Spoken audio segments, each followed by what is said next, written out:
is also dependent on the amount of acceleration imparted to the precipitating particles. Most of the planets in the solar system, some natural satellites, brown dwarfs, and even comets also host auroras. The word Aurora is derived from the name of the Roman goddess of dawn, Aurora, who traveled from east to west announcing the coming of the sun. Ancient Greek poets used the name metaphorically to refer to dawn, often mentioning its play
trace amounts.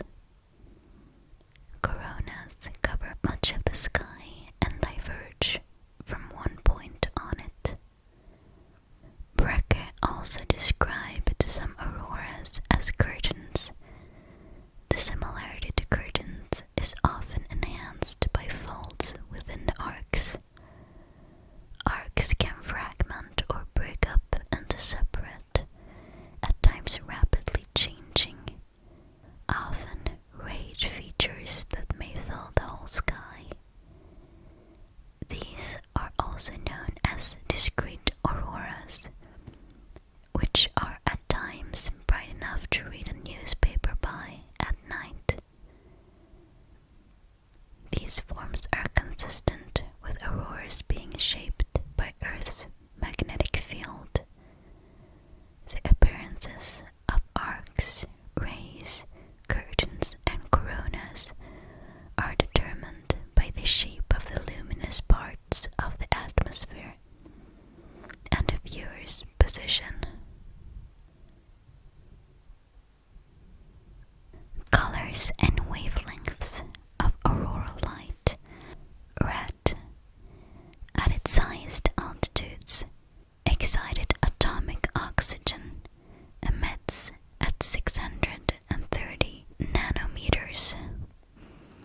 Low concentrations of atoms and lower sensitivity of eyes at this wavelength makes this color visible only under more intense solar activity.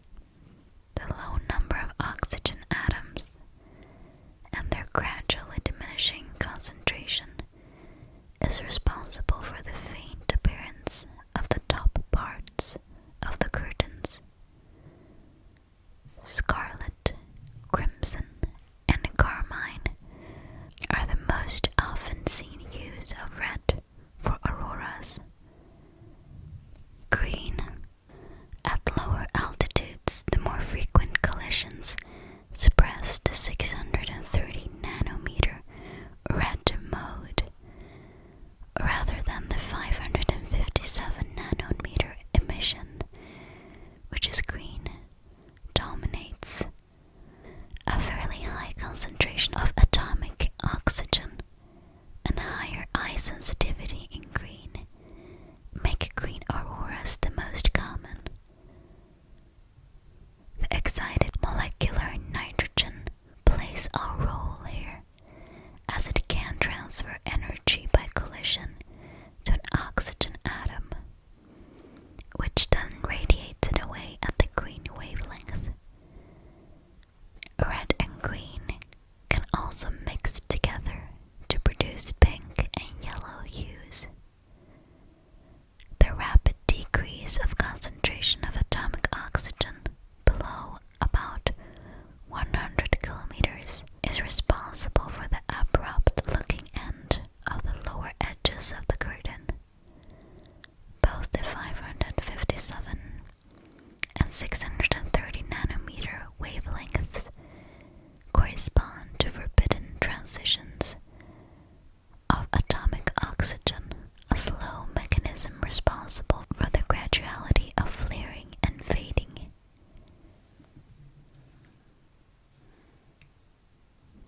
At yet lower altitudes, atomic oxygen is uncommon, and molecular nitrogen and ionized molecular nitrogen take over in producing visible light emissions, radiating at a large number of wavelengths in both red and blue parts of the spectrum, with 428 nanometer being dominant. Blue and purple emissions, typically at the lower edges of the curtains, show up at the highest levels of solar activity. The molecular nitrogen transitions are much faster than the atomic oxygen ones. Ultraviolet radiation from auroras has been observed with the requisite equipment.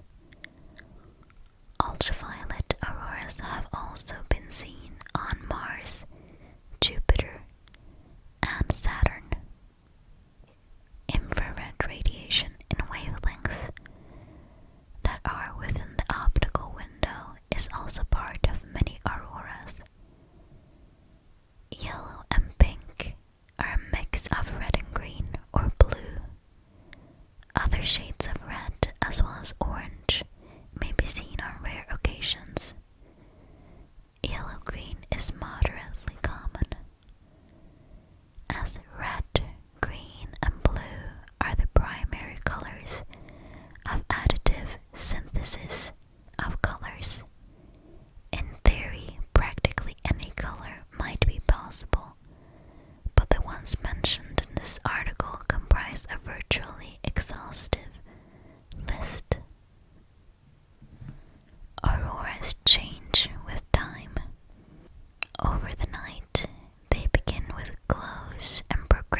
times so slow as to be difficult to notice, and at other times rapidly down to the sub-second scale. The phenomena of pulsating auroras is an example of intensity variations over short timescales, typically within periods of 2 to 20 seconds. This type of aurora is generally accompanied by decreasing peak emission heights of about 8 kilometers for blue and green emissions, and above average solar wind speeds, so above 500 kilometers a second. Aurora noise, similar to crackling noise, begins about 70 meters or 230 feet above Earth's surface and is caused by charged particles in an inversion layer of the atmosphere formed during a cold night. The charged particles discharge when particles from the sun hit the inversion layer, creating the noise.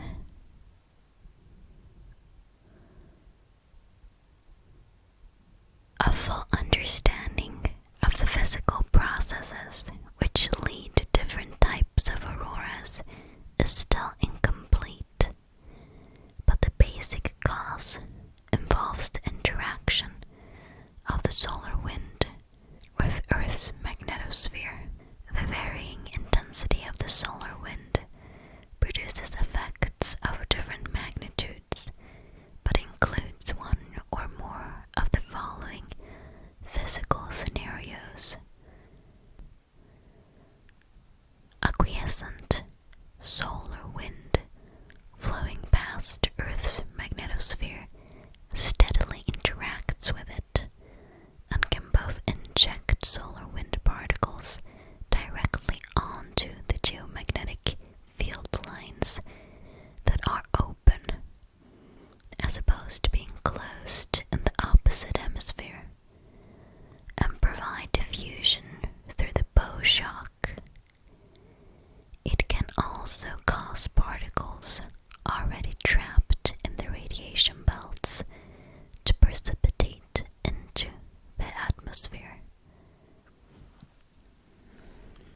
Once particles are lost to the atmosphere from the radiation belts, under quiet conditions, new ones replace them only slowly, and the lost cones becomes depleted. In the magnetotail, however, particle trajectories seem constantly to reshuffle, probably when the particles cross the very weak magnetic field near the equator. As a result, the flow of electrons in that region is nearly the same in all directions and assures a steady supply of leaking electrons. The leakage of electrons does not have the tail positively charged, because each leaked electron lost to the atmosphere is replaced by a low-energy electron drawn upward from the ionosphere. Such replacement of hot electrons by cold ones is in complete accord with the second law of thermodynamics. The complete process, which also generates an electric ring current around Earth, is uncertain. Number 2. Geomagnetic disturbance from an enhanced solar wind causes distortions from the magnetotail. Magnetic substorms. These substorms tend to occur after prolonged spells, during which the interplanetary magnetic field has had an appreciable southward component.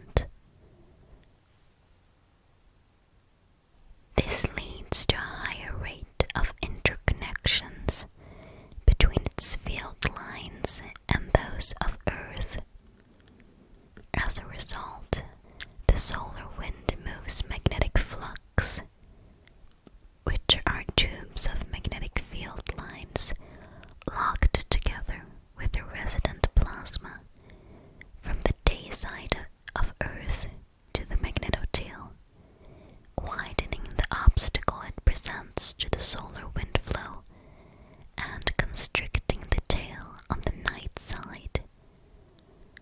Ultimately, some tail plasma can separate, some blobs are squeezed downstream and are carried away with the solar wind. Others are squeezed towards Earth, where their motion feeds strong outbursts of auroras, mainly around midnight.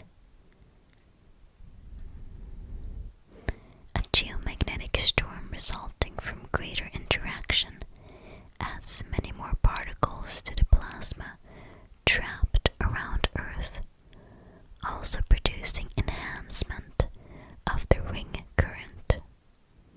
Occasionally, the resulting modification of Earth's magnetic field can be so strong that it produces auroras visible at middle latitudes on field lines much closer to the equator than those of the auroral zone.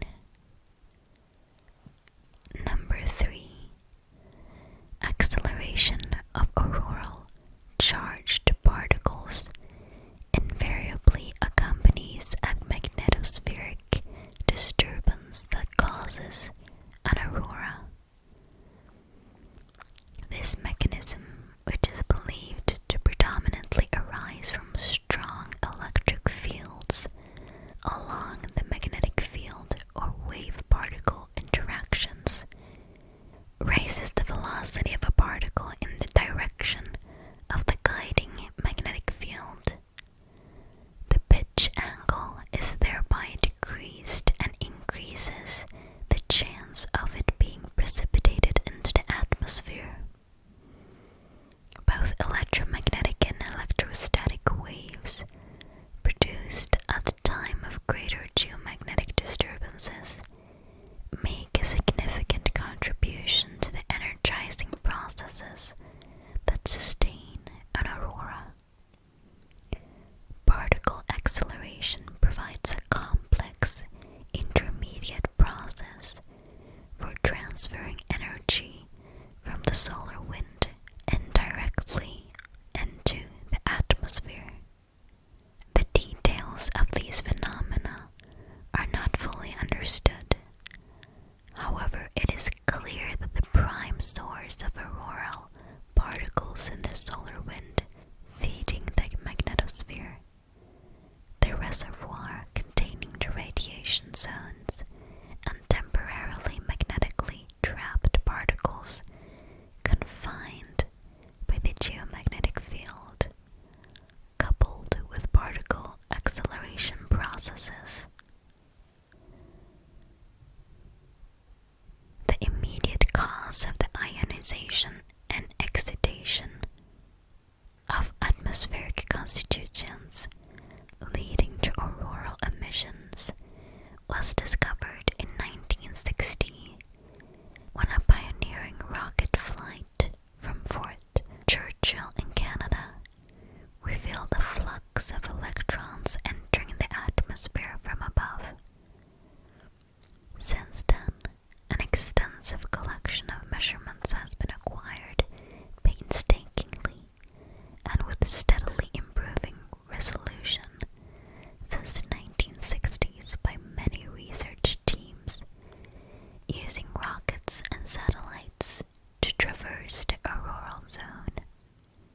The main findings have been that auroral arcs and other bright forms are due to electrons that have been accelerated during the final few 10,000 kilometers or so of their plunge into the atmosphere. These electrons often, but not always, exhibit a peak in their energy distribution and are preferentially aligned along the local direction of the magnetic field. Electrons mainly responsible for diffuse and pulsating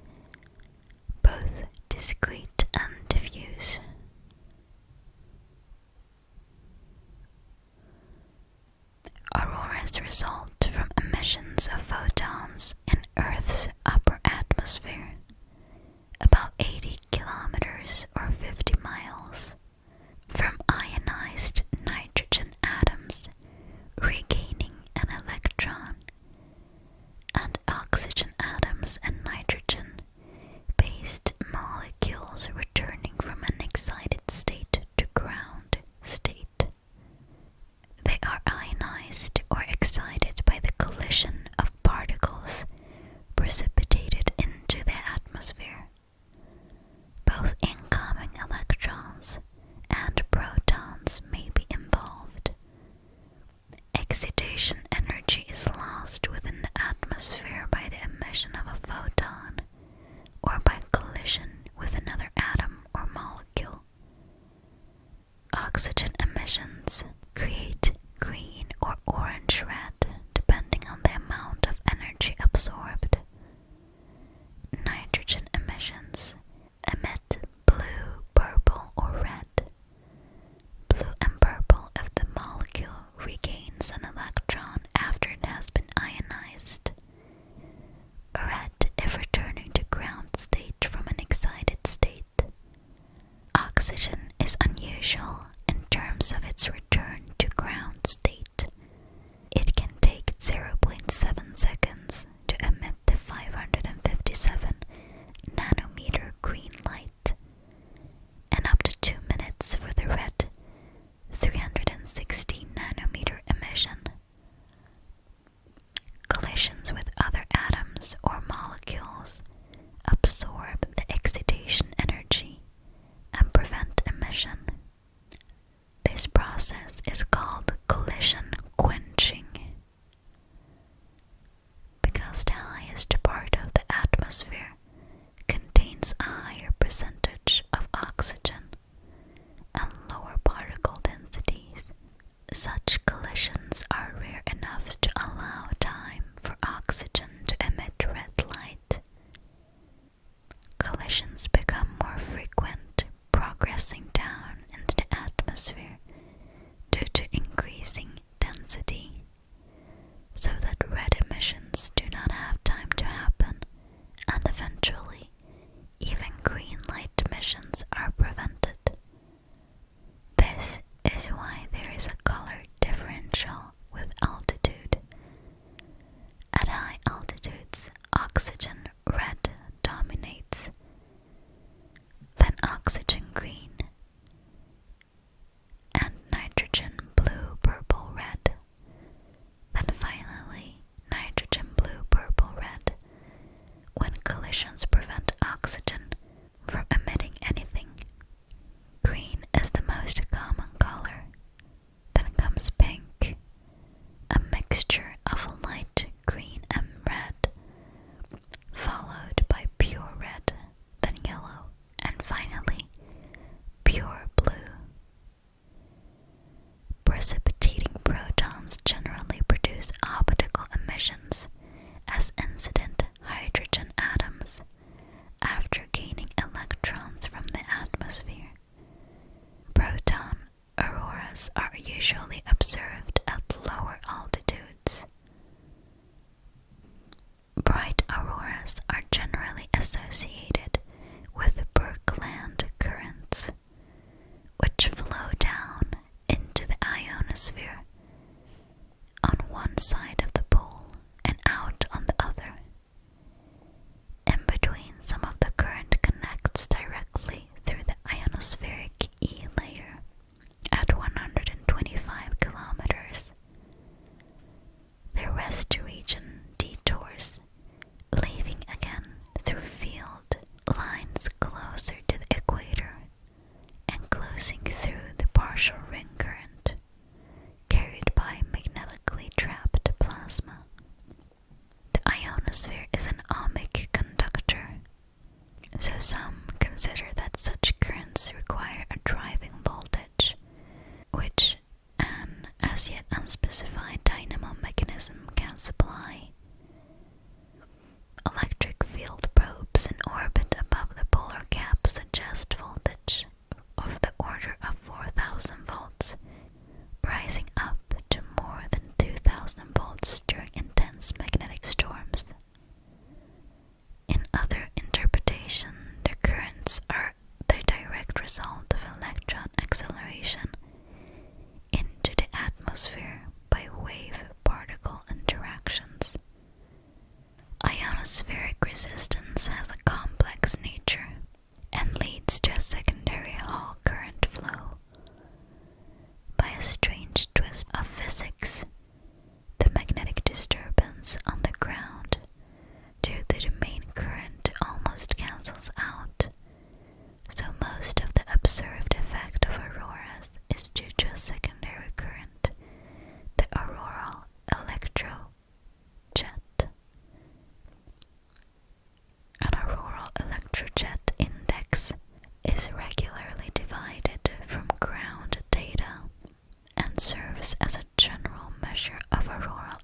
Christian Berkland deduced that the currents flow in the east-west directions along the auroral arc, and such currents flowing from the day side toward midnight were later named auroral electrojets.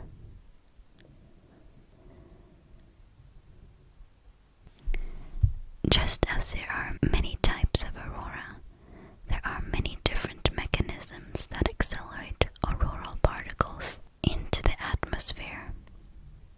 Electron aurora in Earth's auroral zone, i.e. commonly visible aurora, can be split into two main categories with different immediate causes: diffuse and discrete aurora.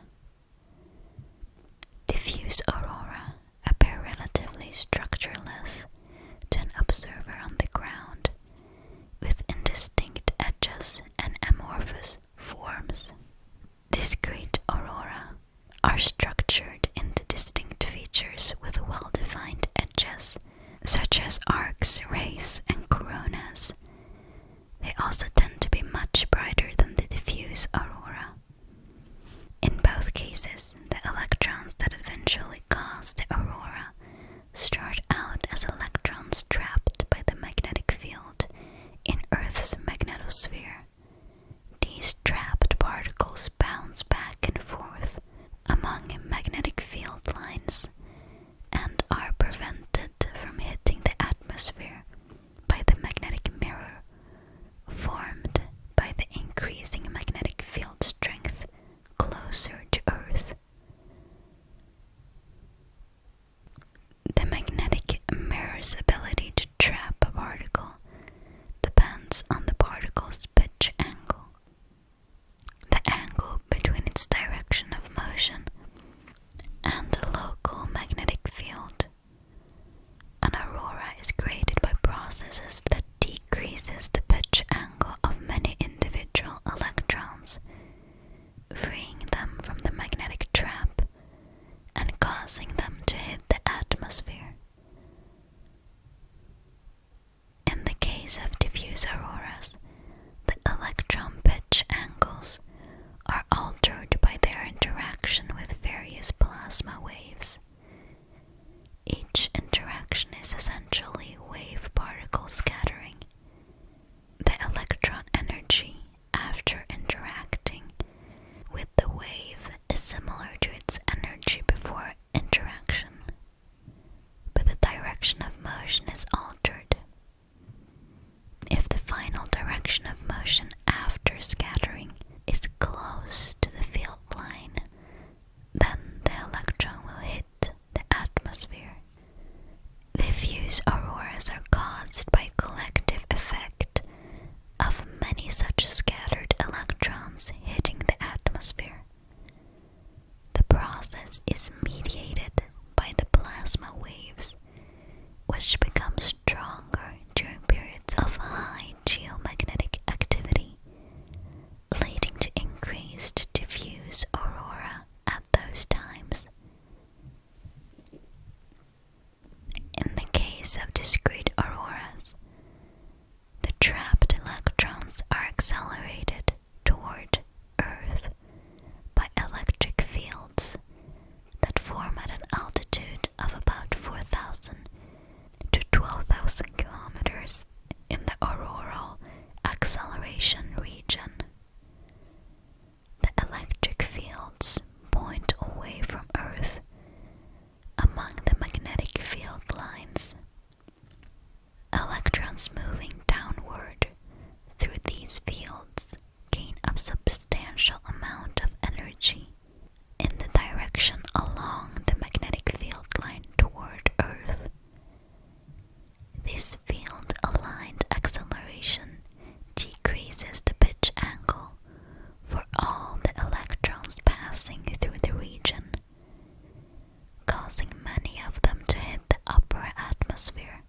electrons starting from the magnetosphere with initially low energies to energies required to create an aurora, allowing that large source of particles to contribute to creating auroral light. The accelerated electrons carry an electric current along the magnetic field lines. Since the electric field points in the same direction as the current, there is a net conversion of electromagnetic energy into particle energy in the auroral acceleration region. The energy to power this load is eventually supplied by the magnetized solar wind flowing around the obstacle of Earth's magnetic field. Although exactly how that power flows through the magnetosphere is still an active area of research. While the energy to power the aurora is ultimately derived from the solar wind, the electrons themselves do not travel directly from the solar wind into Earth's auroral zone.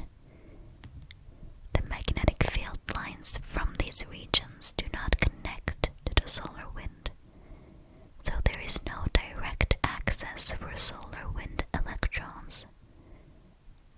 Some auroral features are also created by electrons accelerated by alpha waves. At small wavelengths, alpha waves develop a significant electric field parallel to the background magnetic field. This can accelerate electrons due to a process of Landau damping. If the electrons have a speed close to that of the wave's phase velocity, they are accelerated in a manner analogous to a surfer catching an ocean wave. This constantly changing wave electric field can accelerate electrons along the field lines, causing some of them to hit the atmosphere. Electrons accelerated by this mechanism tend to have a broad energy spectrum, in contrast to the sharply peaked energy spectrum typical of electrons accelerated by quasi-static electric fields. In addition to the discrete and diffuse electron auroras, proton aurora is caused when magnetospheric protons collide with the upper atmosphere. The proton gains an electron in the interaction, and the resulting neutral hydrogen atom emits photons. The resulting light is too dim to be seen with the naked eye. Other aurora not covered by the discussions before include transpolar arcs, formed poleward of the auroral zone, cusp auroras, formed in two small high-latitude areas on the day side, and some non-terrestrial auroras. Both Jupiter and Saturn have magnetic fields that are stronger than Earth's. Jupiter's equatorial field strength is 4.3 Gauss compared to 0.3 Gauss for Earth, and both have extensive radiation belts. Auroras have been observed on both gas planets, most clearly using the Hubble Space Telescope and the Cassini and Galileo spacecraft, as well as on Uranus and Neptune. The aurora on Saturn seem, like Earth's, to be powered by the solar wind. However, Jupiter's aurora are more complex. Jupiter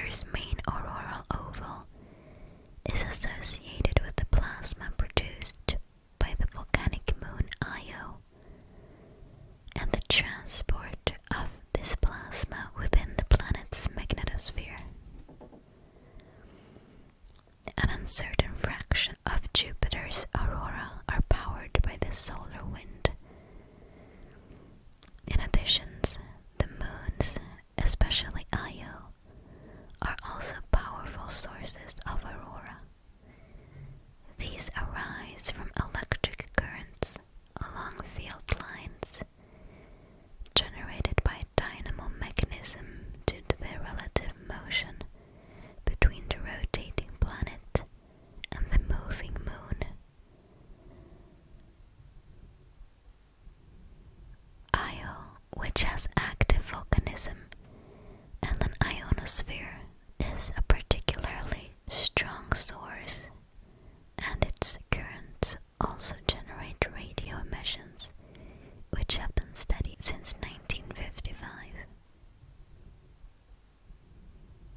Using the Hubble Space Telescope, auroras over Io, Europa, and Ganymede have been observed. Auroras have also been observed on Venus and Mars. Venus has no magnetic field, and so Venusian auroras appear as bright and diffuse patches of varying shape and intensity, sometimes distributed over the full disk of the planet. A Venusian aurora originates when electrons from the solar wind collide with the night-side atmosphere. An aurora was detected on Mars on the 14th of August 2004 by the SpyCam instrument aboard Mars Express. The aurora was located at Terra Cimmeria in the region of 177 degrees east, 52 degrees south. The total size of the emission region was about 30 kilometers across and possibly about 8 kilometers high. By analyzing a map of crustal magnetic anomalies complied with data from Mars Global Surveyor, scientists observed that the region of emissions corresponded to an area where the strongest magnetic field is localized. This correlation indicated that the region of the light emission was a flux of electrons moving along the crust magnetic lines and exciting the upper atmosphere of Mars. Between 2014 and 2016, cometary auroras were observed on the comet 67P Churyumov-Gerasimenko by multiple instruments on the Rosetta spacecraft.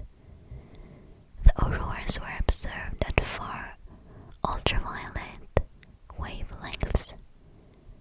Coma observations revealed atomic emissions of hydrogen and oxygen caused by the photodissociation of water molecules in the comet's coma.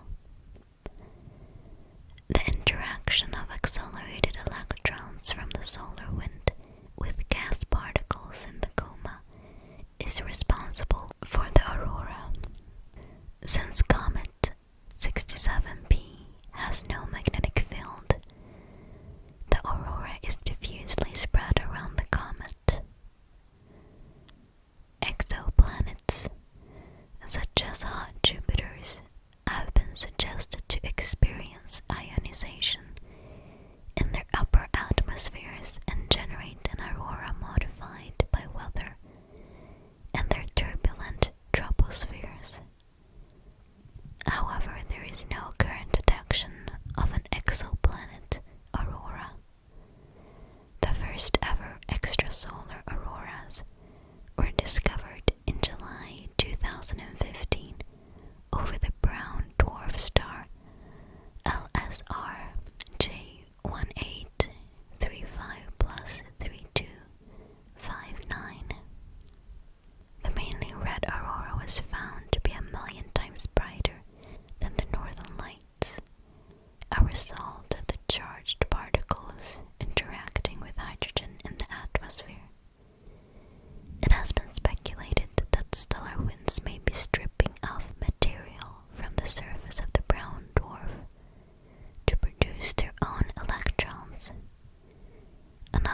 possible